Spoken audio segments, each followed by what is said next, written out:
Our top 10 gyms for client count have between 363 and 741 clients. Now, you can make a great living with a lot of clients, but I want to show you something really cool today. It's a gym that tripled its net owner benefit without going above 200 clients. What an incredible increase. We're going to get right into it. The point here is that you have many ways to earn what you want from a gym. And while you can chase big numbers of clients, the best plan is often to start small and then grow from a position of strength. When your foundation is strong, you can chase big client counts or not, whatever you want. The choice is completely up to you. This is Run a Profitable Gym. I'm your host, Mike Warkentin. Please hit subscribe before we go any further so you don't miss a show like this. My guests today, Andi and Ed Conway of the Tribe in San Antonio, Texas. They're part of an awesome 4-person ownership group with Nick and Chelsea Vera. Andi is also the Chief Financial Officer. Guys, can we dig into your business today? Absolutely.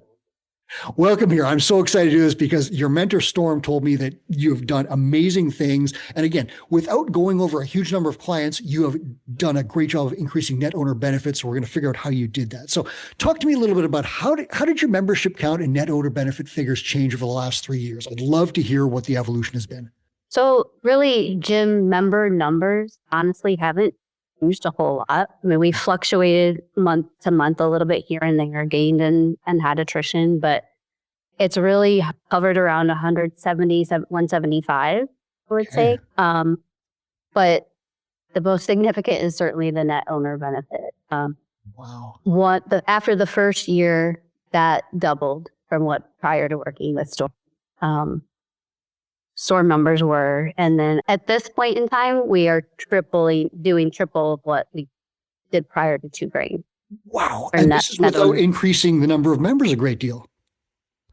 So I'm guessing, now you correct me on this, is that because you've dramatically increased average revenue per member, or how is this happening?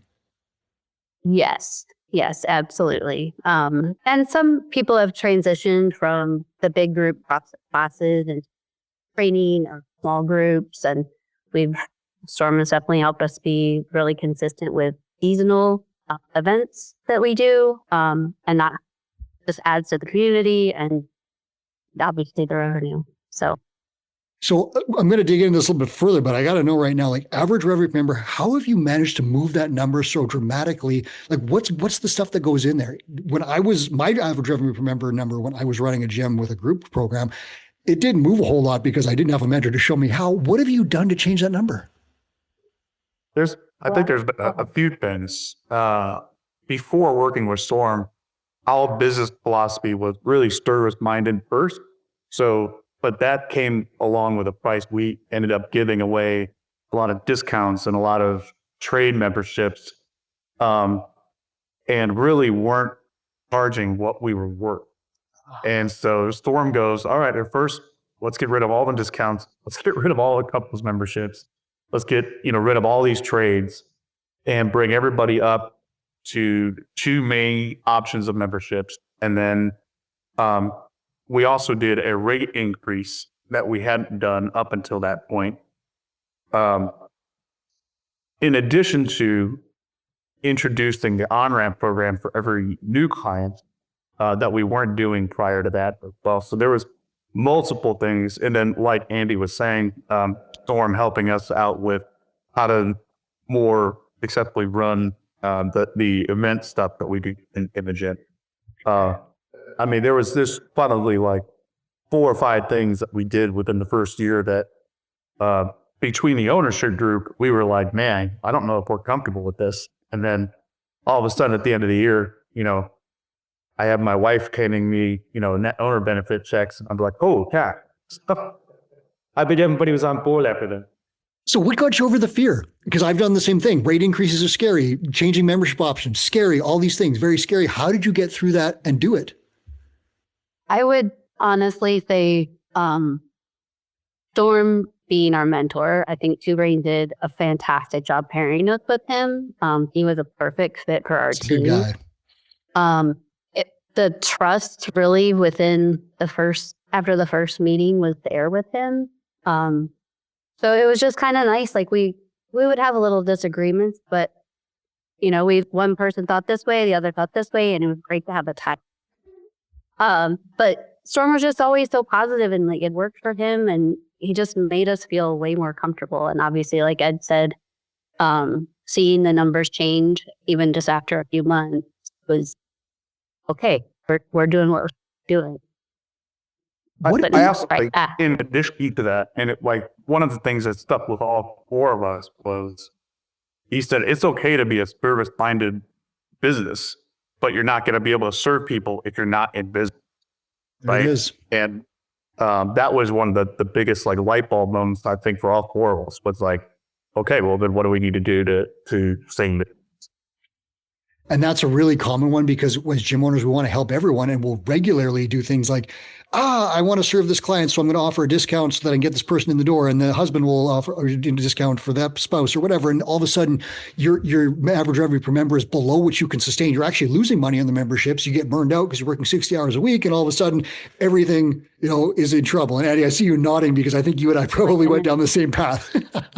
Well, so I took on the finances about 3 years ago. And when I was going through it, I was like, oh my gosh, 90% of our membership had a discount. Yeah. Yep. It was crazy. So yeah, that was a huge change. So when you started changing these things, so you said you raised your rates, you got rid of discounts, and what was the third one? Was it just membership options? Did I hear that one? On-ramp. That's the one. Yeah. So high value intro. Mm-hmm. Okay. So we've got those. I know there's other stuff in there, but those are three monster ones that really start to make a difference. So you've got an on-ramp, it's a high value intro for your clients. You're bringing them in, charging them a little bit extra to get started and get more the attention that they need legitimately to succeed long-term and stay with you, because we know that on-ramps increase retention. So that's a great thing. Then you're changing your, getting rid of discounts, which right off the bat, that improves your bottom line. And again, listeners, we have a formula for doing this. It's not just get rid of the discounts and, raise your rates. There is a formula, and a mentor will help you walk through this with a spreadsheet and say, okay, these people are solid. They're not going to bat an eye. These people we might lose, but if we do this math, you lose these people, you're still ahead long-term. We bring in new people at the better rate, and this is what's going to happen. And when you look at the numbers, did you guys go through that process? Yes. Did absolutely. it make it easier? Yes, 100%. And we had the same concerns. It's we're probably going to lose these people that have been with us forever. The reality is that we didn't lose as many people as we thought we were going to. But I think there was maybe one or two that over time, after we did do rate adjustment, over time they did trickle out, but they weren't our top C clients anyway. So it really didn't affect the bottom line. So in terms of ARM, how did that number move? Do you have any percentages or ideas there to help let people know how it changed? I did not pull up the ARM. That's okay. I'm putting you on the spot. I focused on the net owner benefit. Yeah. I could get those to you later. Yeah, no worries on that. I'm putting you on the spot. I didn't ask for that number ahead of time. But what I'll tell you, listeners, if we're looking at it, is if you're not increasing your client count and your net owner benefit is increasing dramatically, something else is changing. And it's always average revenue per member and length of engagement, because those two things multiply client count big time. So think about every client you have. What if that client pays $10 extra per month and stays an extra month? Do that math, and all of a sudden you start to see how you can pay yourself more because your business improves just dramatically. And that's these metrics. If I give you one piece of advice from the show, no matter what, track metrics, track those key metrics. And at TwoBrain, we have a dashboard where you enter the things in. You've got a graph. Your mentor reviews it with you and says, this number is good. This number could use some improvement. Let's focus here. Here's exactly what we're going to do. Boost that number up. Now, this is the next number we want to work on. So let's go on. Give me the quick summary. You've talked a little bit about what's the quick summary of your gym. Who are we selling to? How many staff people do you have? What the size? Give me the 411 on the tribe. Well, we have a big facility. It's over 6,000 square feet. Mm-hmm. Roughly we average about 170 members, like Andy said. Mm-hmm. We have 10 non-owner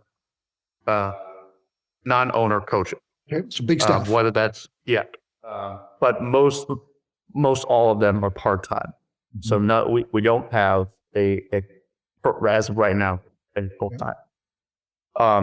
Our focus is obviously group classes, mm-hmm. With small group and one-on-one training going on as well. Okay. So you have on-ramp. Did you mention some events? Talk to me about those events a little bit. Yeah. So we had started a New Year kickstart that we've done. This will be the 4th year now. We had started it the first year before Two Brain, and then third with Two Brain. And I mean, the difference in just sign up between the first year we did it and now has been amazing. Having a system in place each year for it. So it's just rolled out very strategically to get people signed up. We do that one. We also Murph is a big one for us. We had the biggest Murph turnout we've ever had this year, which was amazing. Wow. The gym was just packed. I think we had close to 80 people doing Murph, which was wild, in 2 separate classes. But a lot of squats. yeah. And then we have a yearly fundraiser we do. We have some members who we like to honor. We lost one of our members in our first year. And so his father is still with us. So we get to do an honorary workout for him every year and fundraiser. And that's very special to our whole tribe. It sounds like you have a calendar. We do. So that's another thing, listeners. Like, if you don't have an annual calendar, know what you're doing next year for marketing, promotions, events, retention, you're behind.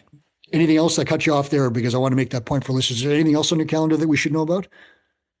We started this year with Storm's guidance, a kind of a midway August time, a strength and mobility challenge, kind of like the midway check-in from our kickstart. And we focused on strength and mobility. It's a team competition, which is always fun at the gym. And that one really was a lot of fun. Okay, so you've got a solid calendar that includes marketing, retention, events. Have you got that done for 2025 already? Pretty much. Yeah, so that's pretty cool, because when I was doing the gym thing with the group classes, I was so frazzled coaching every class, I couldn't think of what was happening next week, let alone next month, let alone next year. And my gym kind of showed. It was getting ragged around the edges. Oh, crap, August, everyone is gone. I need members. What do I do? Which is very different from, you probably already have your plan in place for what you're going to do. And you know exactly, I'm bringing in these people in the new year. What did you say your New Year's challenge, or was it a kickstart for the new year? It is. We call it 39 to life. Kind of like take on 75 hard and like just, you can suck it up for 39 days and pretty much do anything. So. Do you have the price set for that, or do you mind sharing it with us? We do. So it's $79 per person in teams of 3. Okay. So teams of 3. So I like that. So they're bringing friends.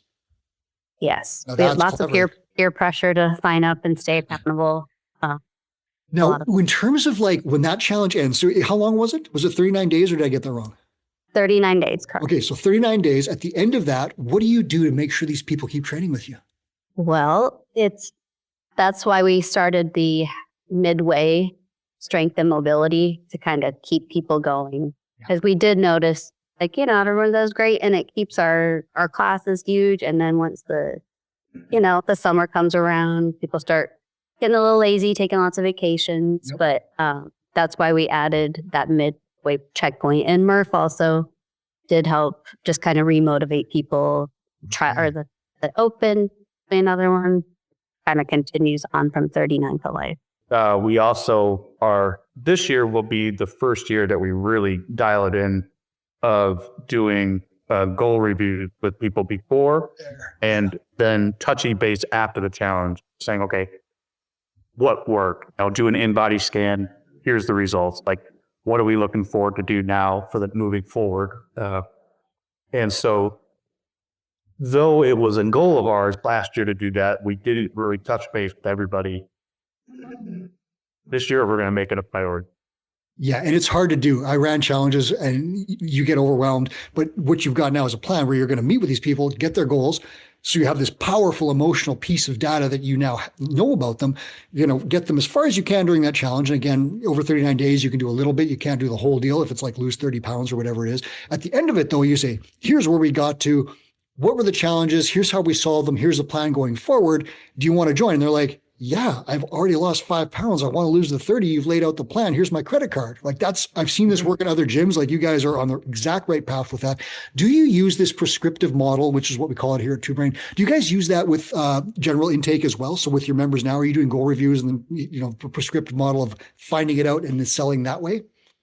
Yes. Okay. So up until this point, really it's been myself and Nick were the two primary people doing goal reviews and NSIs for that matter. Mm-hmm. But now we've gotten to the point where we've got some coaches in place that are looking to step into some of those roles. So now, because of the size of our staff, we're able to start training them and handing it off so that it makes touch and base, especially with the goal reviews with the members, a little easier.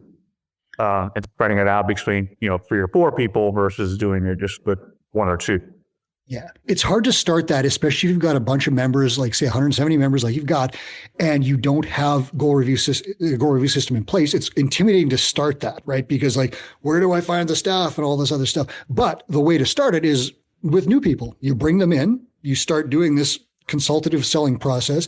You schedule after they buy a membership, 90 days down the line, we are meeting. It is part of the service package. We're going to review your goals and we're going to adjust the prescription if needed. That right there, the consultative prescriptive model selling process increases revenue retention. The goal review process, I believe the stat is 30% of members who do goal reviews increase their service package by 30%. So that's a huge ARM booster there. And then as you start to do this, your net owner benefit goes up. You can start hiring some staff, training them, and then all of a sudden they can do the goal reviews with existing members who then, I can buy PT. Yeah. Okay. I want to get to my goals faster. The whole thing spirals. Is that a kind of an accurate summary of what's happening for you guys? Because I've seen this with other gym owners. Yes. Yeah. So it's not uncommon. I love it. Yeah. And, that's something that we're just starting to really put our focus on. Yeah. We started focusing on, I would say, like 2 months ago. Moving forward, though, that's really going to be one of 2 big focuses that we're going to have. The other one being increasing personal training. Okay, I'm going to ask you about that, and I want to ask you one question beforehand. Do you have a general percentage? You said mostly group right now. What is the percentage of group for your revenue? Do you know offhand? It's probably 92%. Okay. A little more than 90. Yeah. Yeah, and that's super common. Like in CrossFit gyms and group training gyms, like often, like my gym, I think was like 98%, something like that. And just I changed that model before, just when COVID was happening, we were getting to more PT. So you've done this incredible thing of jacked up this ARM and boosted your net owner benefit with 90% coming from group training, and you've got a PT program coming. So Storm said you guys have a really impressive net owner benefit goal, and it comes from not adding a ton of members. Can you share what you're looking at for 2025? And then let's talk about how you're going to do it. Yeah, so we would like to see both families hit it, well, as a collective, to hit another 50% increase. Okay. Yeah. Nice. So it is ambitious, but I think we've got all the systems in place. We've done what we need to do. We need to continue doing it. Kind of funny. We use Storm as kind of not only a mediator, but sometimes a threat. Chelsea and I have been known to threaten our husbands when old habits and mindsets creep back up. We're like, do we need to call Storm? But it's all in love. So I have been there. I was on a mentorship call with Chris Cooper back when he was doing them personally, and my wife and I had a disagreement that he had to mediate, and we still laugh about that one. So that definitely works to use your mentor as a mediator.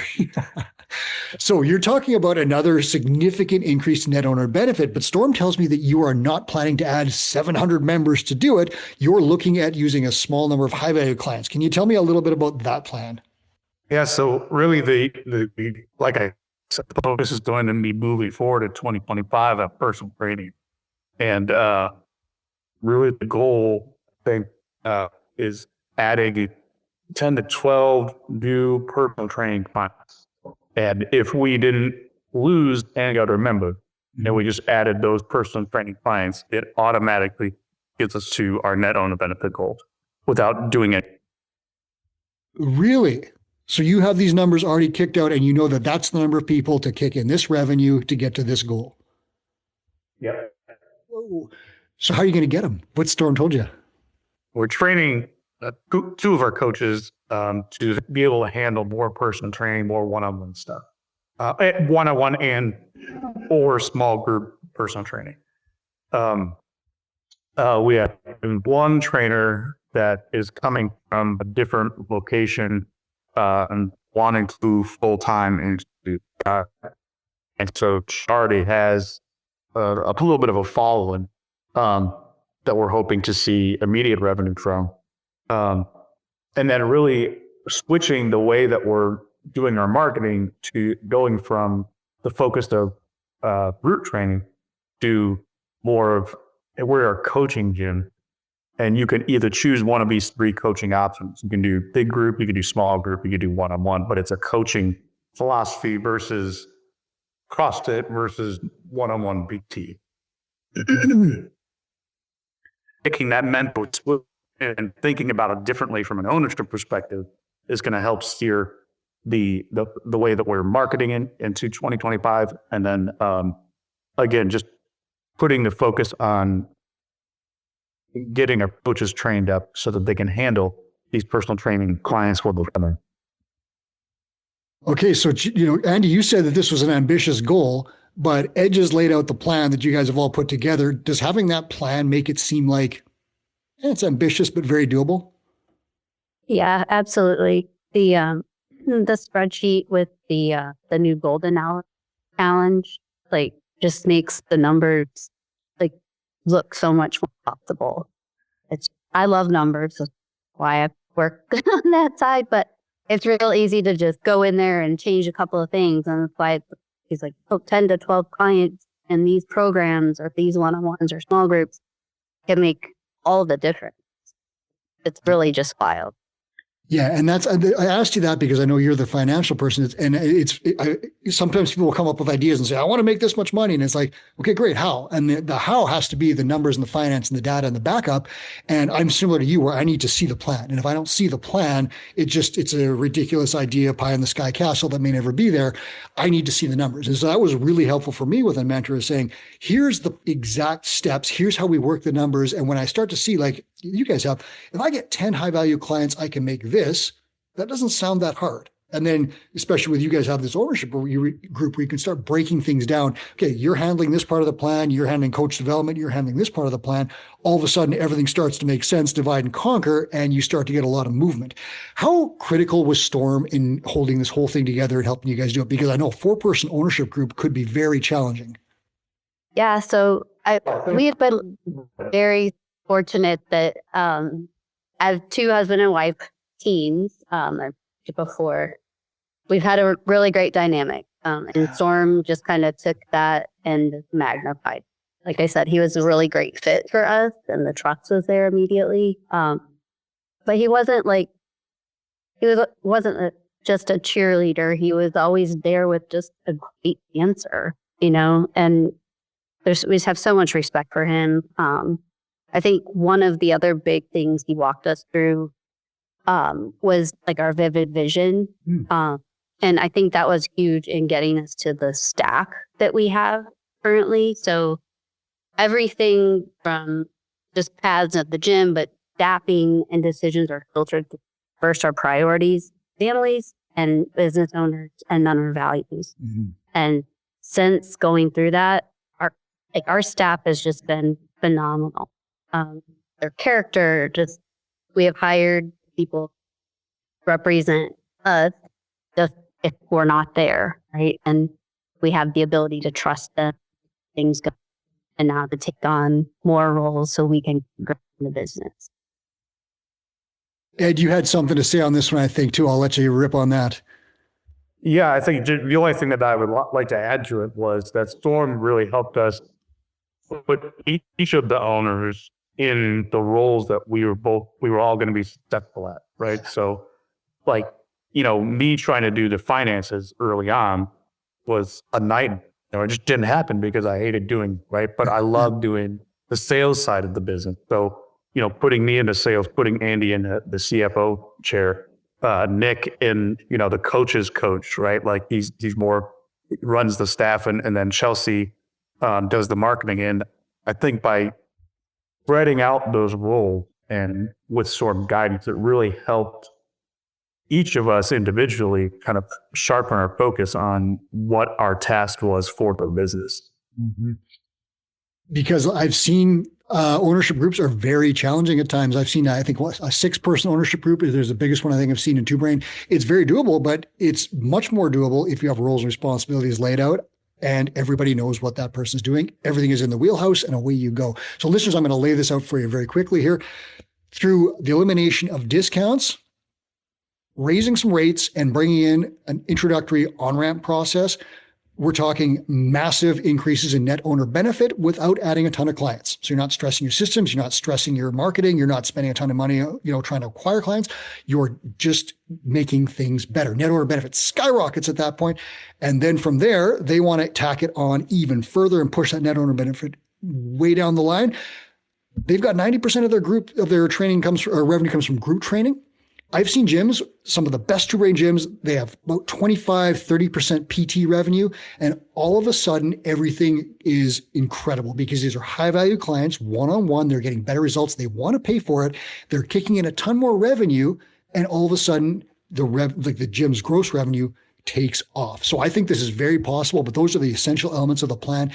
If you want to start looking at increasing your net owner benefit, those are some elements to look at. And if you don't know how to do that, Two Brain Mentor will look at your business and say, step by step, here's exactly how we do it. Here's the timeline. Here's the spreadsheet that Andy loves. Here's how it's going to work. And here is how we're going to do it. That's the summary for this show. Andy and Ed, I want to thank you so much for sharing your story with us. Will you come back when you hit that next number next year? Absolutely, Mike. Thanks for having us. Yeah. Yes, thank you. Yeah, I'm super excited about it because I know you've got the plan. I know you're going to hit the number and it'll be cool to talk about that. So that was Andi and Ed Conway. They are the tribe in San Antonio.